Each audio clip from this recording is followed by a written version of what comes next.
अस्सलाम वालेकुम। Shaheen TV breaking news में आप सबको खुश आमदीद।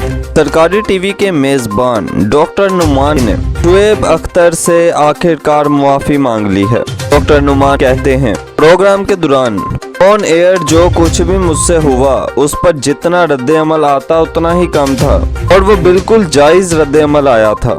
वजह जो कोई भी थी, मुझे ऑन एयर ये सब करने का हक नहीं था, मेरी बहुत बड़ी गलती थी। डॉक्टर नुमान ने कहा कि मैं अपनी गलती पर एक बार नहीं हजारों बार मुआफ़ी मांगता हूँ। शुएब अख्तर स्टार हैं, मुझे उनकी क्रिकेट से मोहब्बत है। डॉक्टर नुमान नियाज ने कहा, प्रोग्राम के बाद मेरे वालिद ने मुझसे कहा कि तुमसे ये तवक्का नहीं थी, तुमने गलती की।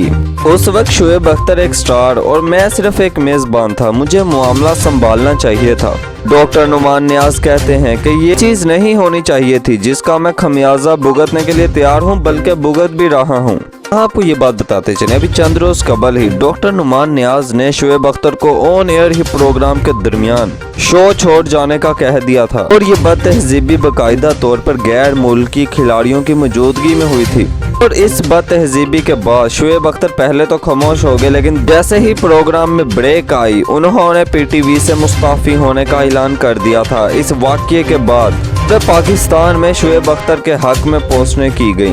लोगों ने डॉक्टर नुमान नियाज के खिलाफ शदीद रद्द-ए-अमल दिया। वज़ीर इत्तलात व नशरियात फवाद चौधरी साहब ने भी इस मामले का नोटिस लेते हुए इंक्वायरी का हुक्म दिया था। इसके बाद पीटीवी की जानिब से इंक्वायरी टीम तश्कील दी गई थी और दोनों मेज़बान को भी और मेहमान को भी दोनों को ऑफर कर दिया गया था। हालांकि शुएब अख्तर साहब तो पहले इस्तीफा दे चुके हुए थे। हम अब डॉक्टर नुमान नियाज को अपनी गलती का एहसास हो गया है, उन्होंने शुएब अख्तर से मुआफ़ी मांग ली है।